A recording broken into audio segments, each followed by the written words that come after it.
ఓం నమో నారాయణాయ. వారాహి అమ్మకు నమస్కారం చేసుకుంటూ అమ్మవారి దయ ఆమె చల్లని చూపులో మన అందరిపై ఉండాలి అని చెప్పి మనస్ఫూర్తిగా కోరుకుంటూ ఈ రోజుటి వీడియో స్టార్ట్ చేస్తున్నానండి. ఇక ఈరోజు వీడియోలో వారాహి అమ్మ మనకు అందించేటువంటి వాగ్దానం ఏంటి అంటే, బిడ్డ, నా మెడలో ఉన్న పసుపు కొమ్ముల మాలను తాకమ్మా, నీ మనసు పులకరించే అదృష్టం నిన్ను వరించేలా చేస్తాను.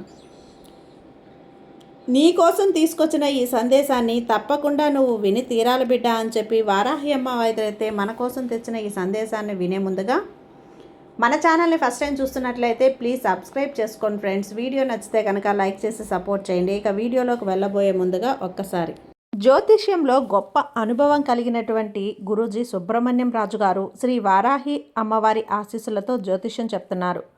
ఈ గురువుగారు చెప్పింది చెప్పినట్లుగా జరుగుతుందండి. Contact number 7075662225. భార్యాభర్తల మధ్య గొడవలు, విదేశీ ప్రయాణం ఆలస్యం అవటం, ప్రేమ, పెళ్లి, సంతానం లేకపోవటం, కోర్టు సమస్యలు, గృహము మరియు కుటుంబ సమస్యలు, ధనం నిలకడగా లేకపోవటం, నమ్మిన వ్యక్తి మోసం చేయటం, స్త్రీలకు పురుషులకు సంబంధించిన గుప్త సమస్యలు ఎటువంటివైనా రోజుల్లో పరిష్కారం చేయబడును. మీరు ఎంతోమంది దగ్గర జ్యోతిష్యం మరియు పరిష్కారాలు చేయించుకొని నిరాశ చెంది ఉన్నట్లయితే ఒక్కసారి ఆదికొండ దేవతలైన కోయరాజు గారికి కాల్ చేయండి. కోయ గురూజీ గారు కొండదేవత పూజారి సుబ్రహ్మణ్యం రాజు గారు. Contact number 7075662225. మా జీవితంలో కూడా ఎన్నో మార్పులు జరిగాయండి, కాబట్టే నమ్మకంగా చెప్తున్నాను. జై వారాహి అమ్మ. ఇక వీడియోలోకి వచ్చేస్తే, బిడ్డ, వారాహి అమ్మ మెడలో ఉన్న ఈ పసుపు కొమ్ముల మాలన ఒక్కసారి తాకు. నిన్ను వరించబోయే అదృష్టమేంటో నువ్వే ఆశ్చర్యపడేలా తెలుసుకొని వారాహి అమ్మవారు మన కోసం ఒక అద్భుతమైన వాక్కునైతే తెచ్చారండి. అమ్మవారికి పసుపు కొమ్ముల మాల అంటే ఎంత ప్రీతికరమో మనందరికీ తెలిసిందే కదా. అలాంటి పసుపు కొమ్ముల మాలని ఈరోజు అమ్మవారు తాకమంటున్నారు. ఈ శుభదినాన, ఈ మంగళవారం రోజు అమ్మకి ఎంతో ప్రీతికరమైనటువంటి ఈ రోజున ఒక మంగళకరమైనటువంటి వార్తనైతే మనకు అందించబోతున్నారండి. మాలని ఒక్కసారి తాకిండి. ఆ తల్లి ఆశీస్సులు అందరికీ కూడా ఉండి ప్రతి ఒక్క కోరిక కూడా ఖచ్చితంగా తీరుతుంది. ఇక ఆలస్యం చేయకుండా వారాహి అమ్మ వాక్కు అనేది వినిబిడ్డ, నువ్వు ఎటువంటి కోరిక అయితే నా దగ్గర కోరావో అది ఖచ్చితంగా తీరడమే కాకుండా నీ ఇంట్లో ఒక గొప్ప శుభకార్యం కూడా జరుగుతుంది. ఈ శుభదినాన ఇక ఆ శుభకార్యం ఎప్పటి లోపల జరుగుతుందో నేను నీకు వివరంగా వివరించి చెబుతాను. కానీ దానికంటే ముందు నీ గురించి తెలుసుకోవాలమ్మా. నువ్వు అదేంటో తెలుసా బిడ్డ? నువ్వు చాలా చాలా మంచి మనసున్న బిడ్డవి. చాలా మంచి మనస్తత్వం ఉన్న ఈ వారాహి అమ్మ నువ్వు భక్తునివి. మంచి మనసు ఉంటేనే కదా ఈ వారాహి అమ్మకి భక్తులు అవుతారు. నీకు తెలుసు కదా, నిజమే, నీది మంచి కల్మషం లేని మనసు కాబట్టే ఈ తల్లికి నువ్వు భక్తునిగా ఉన్నావు. నీ మనసు ఎంతో బాధపడుతుంది ఇప్పుడు. ఎవ్వరూ కూడా మార్చలేని తల్లి నీ గెలుపు ఓటమి వస్తూ పోతూ ఉంటుందమ్మా. కానీ సమస్యలు నిన్ను కృంగదీసినా కానీ నీ పనులన్నీ నేను సులభం చేసేస్తాను. నిన్ను గాయపరిచినా నిన్ను మళ్ళీ మళ్ళీ కూడా నేను ధైర్యపరుస్తూనే ఉంటాను. కాబట్టి నువ్వు ఖచ్చితంగా విజయం మాత్రం నిన్ను వరుస్తుందని నమ్ము. నిన్ను మంచి స్థాయికి తెచ్చే బాధ్యత ఈ వారాహి అమ్మది. నా ఆశీర్వాదంతో నువ్వు ఆశ్చర్యపడేలా నీ ఇంట్లో ఒక అద్భుతం జరిపిస్తాను. నువ్వు ఎదురు చూడని విధంగా నీ జీవితంలో మార్పును అందిస్తాను. ఈ అమ్మ లేకుండా నువ్వు ఎలా అయితే ఉండలేవో నా భక్తుల్ని వదిలి కూడా నేను ఉండలేనమ్మా. అందుకోసమే ప్రతిసారి కూడా నీకు మంచి విషయాలను చెబుతూ ఉంటాను. నీ జీవితానికి ఏది మంచిదో, ఏది చెడ్డదో, ఏది నువ్వు దగ్గరికి చేరదీయకూడదో అన్నీ కూడా నీకు వివరంగా తెలియపరుస్తూ ఉంటాను. నీకు ఏది దక్కలేదు అని అనుకోకుండా నీకు అన్నీ నేను జరిపించే తీరుతాను. నువ్వు చేసే పనిని మార్చుకోవద్దు. కాదు, జరగదు అని తెలిసినా కూడా ఎందుకు దాన్నే కావాలని మొండుపట్టు పడుతున్నావు బిడ్డ? జరగని దాని గురించి బాధపడడం ఆపు. నీకు ఏం ఇవ్వాలి ఈ తల్లికి బాగా తెలుసమ్మా. ఇక ఈ వారాహి అమ్మ వాకు నువ్వు ఖచ్చితంగా వినితీరు. ఈ తల్లి నీకు కావాల్సింది జరిపించడానికే వచ్చాను. ఏదో ఒక విషయం కోసం నువ్వు ఆశపడుతూ ఆశిస్తూ ఎదురు చూస్తూ ఉన్నావు కదా, అదే నీకు నేను అందజేస్తున్నానమ్మా. నీకు లేని బంధం రాదు, ఉన్న బంధం పోదు. తెంచుకోవాలన్నా కూడా ఆ బంధం తెంచుకోలేరు బిడ్డ. ఎందుకంటే ఆ బంధంతో భగవంతుడే నీకు ముడివేసి ఉన్నప్పుడు ఎలా తెంచుకోగలవు తల్లి? అలాగే నీకు రావలసింది కనుక తప్పక వస్తుంది. నీది కానిది కూడా నీకు అంత త్వరగా రాదు. కోరినా అందదు కూడా, నేను అందించలేను కూడా. నీ దగ్గరికి ఏదీ రాదు. ఎందుకో తెలుసా? అది నీకు చెడుని చేకూరుస్తుంది కాబట్టి, నీకు నష్టాన్ని తెచ్చిపెడుతుంది కాబట్టి. నీకు నచ్చిన విషయం ఒక్కొక్కసారి ఈ తల్లి నీకు అందజేసినప్పుడు ఈ విషయాన్ని తెలుసుకోమ్మా. ఇప్పుడు నువ్వు కోరింది మంచి విషయం, నీకు లాభం తెచ్చే విషయం, నిన్ను ఆనందపరిచే విషయం, నీకు గౌరవం తెచ్చిపెట్టే విషయం, నీకు విలువను పెంచేది. అప్పుడు నేను నీకు జరగనీయకుండా ఎందుకుంటాను? తప్పకుండా జరిపిస్తాను. నేను చెప్తున్నాను కదా, ఏమాత్రం కూడా భయపడకు. ఏం చెయ్యాలనుకున్నా కానీ నువ్వు నిశ్చయంగా చెయ్యి. నీ కోరిక తీరలేదని నువ్వు ఏది కూడా చేయటానికి ముందుకు రాకపోతే ఎలా తల్లి? ఎలా అయితే నువ్వు తప్పకుండా కష్టపడితే ఫలితం వస్తుందో, కష్టపడితేనే ఫలితం దక్కుతుంది. కాబట్టి దేని గురించి ఆలోచన చేయకు, చింత చేయకు. ఎప్పుడో ఏదో జరిగిపోయిందని చెప్పి దాన్నే తలుచుకుంటూ ఆందోళన పడితే ఎలా చెప్పు? ఇది సరైంది కాదు. నువ్వు చేసే పనిని తప్పవుతుందేమో అని నీకు ఎందుకు సంకోచిస్తున్నావు? నువ్వు ఏది చేసినా కూడా, తప్పు చేసినా దాన్ని అడ్డుకునేందుకు ఈ వారాహి తల్లి నీకు అండగా నిన్ను కనిపెట్టుకుని అమ్మ ఉండగా నీకు దిగులేల బిడ్డా. నీ బాధలన్నింటినీ నేను వింటున్నాను. వినటమే కాదు, వాటిని సరిచేస్తూ ఉన్నాను. నీ బాధల్ని తగ్గిస్తూ ఉన్నాను. నిన్ను చూసుకుంటున్నానమ్మా.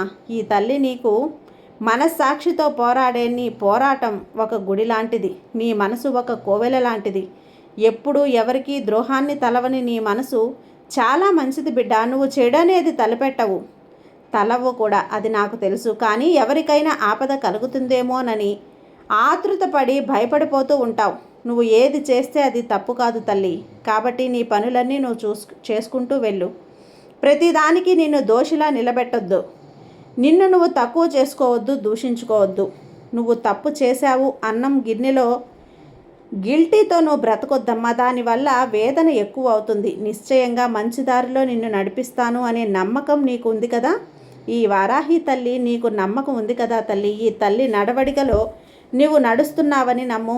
కాబట్టి ఈ అమ్మ చూపే దారిలో మంచి దారి అని నమ్ము. దానివల్ల నువ్వు ఎలాంటి బాధపడనవసరం లేదు. ఆలోచించి వేదనకు నువ్వు గురి కావాల్సిన అవసరం లేదు. నిశ్చింతగా, నిశ్చయంగా మంచి దారిలో నువ్వు నడుస్తున్నావు. ఈ అమ్మ నిన్ను నడిపిస్తున్నాను.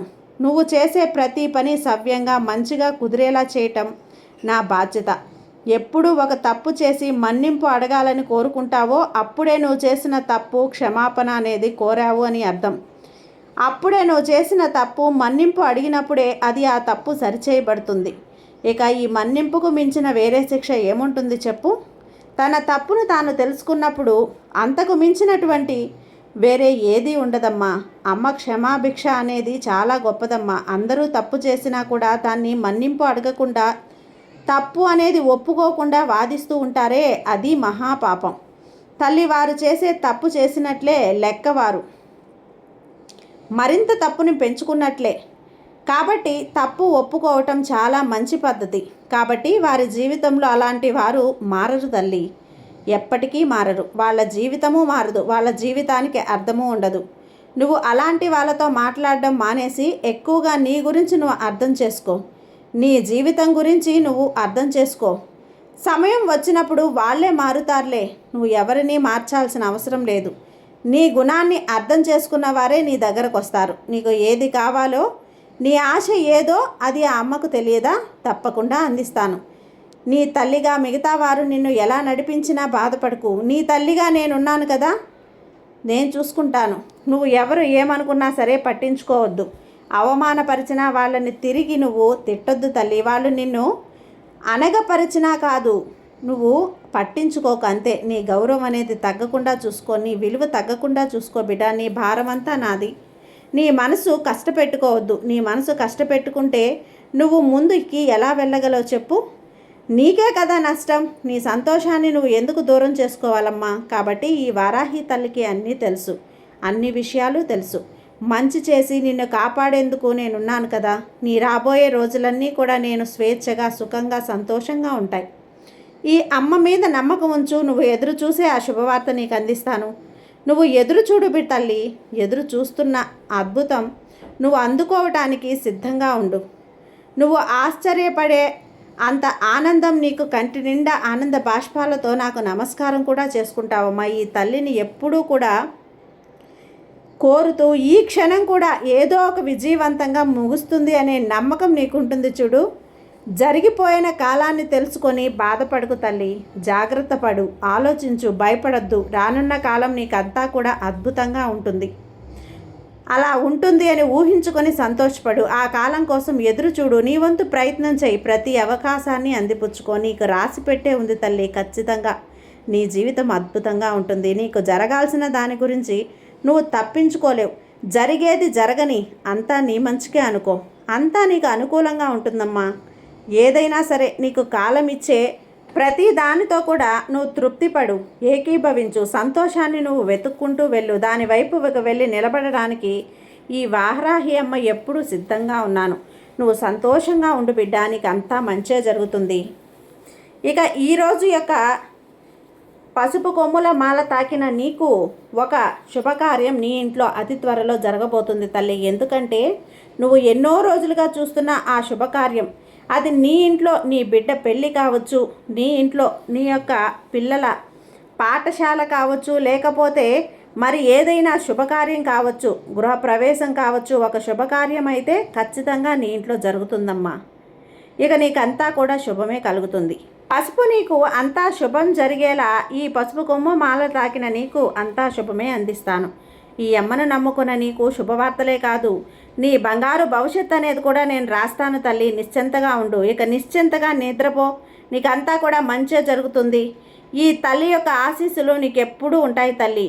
ఈ వారాహి అమ్మ అనుగ్రహంతో పాటు నీ జీవితం కూడా మంచిగా, ఆనందంగా, అద్భుతంగా ఉండబోతుంది. సర్వేజన సుఖినో భవంతు. జై వారాహి.